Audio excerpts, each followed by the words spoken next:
محبت ہر انسان کی ضرورت ہے، اور شوہر کی محبت کے لیے ہر بیوی پریشان بھی ہوتی ہے،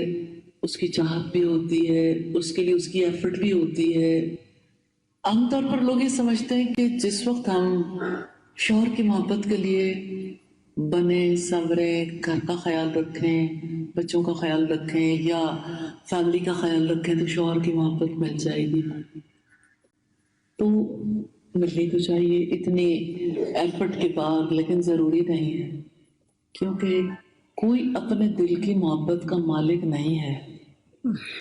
نہ کوئی دوسرے کی محبت وین کر سکتا، نہ کوئی کسی کو محبت دے سکتا ہے۔ اسی لیے سورہ الفرقان میں رب العزت نے فرمایا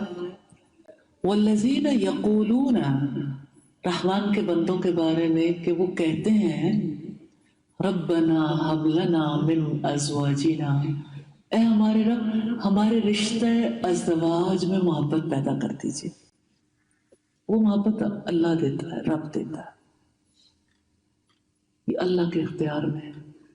ہم بلیور ضرور ہیں، لیکن ہمارے کانسیپٹس میں، ہمارے پیچھے جو اللہ پاک پر ایک ہمارا ایمان ہے، یقین ہے، اس میں کہیں کانسیپٹ بلڈنگ میں پرابلم ہے۔ اسی وجہ سے دنیا میں ہم پھر جو کچھ لوگ کہتے ہیں اس پر بلیو کر کے ہم ایک مخصوص مائنڈ سیٹ کے ساتھ چلتے رہتے ہیں۔ تو اب دیکھیے کہ شکر اللہ تعالیٰ کا کہ محبت اس کے اختیار میں ہے، محبت وہ دلوں کے اندر ڈالتا ہے، اس لیے جہانوں کے بادشاہ سے، محبت کے مالک سے محبت مانگنی چاہیے، اور اس سے محبت مانگنے والا نامراد نہیں رہتا،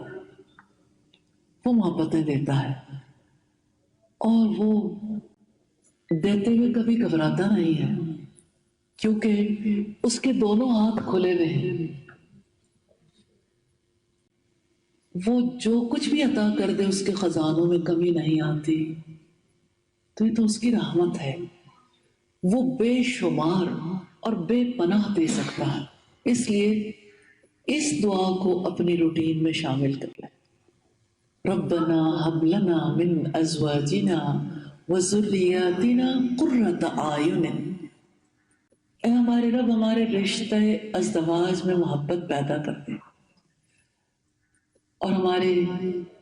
بچوں کو بھی ہماری آنکھوں کی ٹھنڈک بنا دینا، وجعلنا للمتقین اماما، اور ہمیں متقیوں کا امام بنا دیجئے، لیڈر، یعنی ہم تقوی میں لیڈ کرنے والے بن جائیں۔ آپ امیجن کریں نکاح کے آغاز میں بھی جس کا مطالبہ ہے وہ تقوی ہے، اور دعا جو سکھائی وہ بھی یہ، آپ یہ دعا کرو کہ ہمیں متقیوں کا امام بنا دے، یعنی وہ جو اللہ سے ثواب کی امید رکھ کر اس کی اطاعت کے کام کرتے ہیں، اور اس کے عذاب کے خوف سے بچنے کے لیے اس کے روکے سے رک جاتے ہیں۔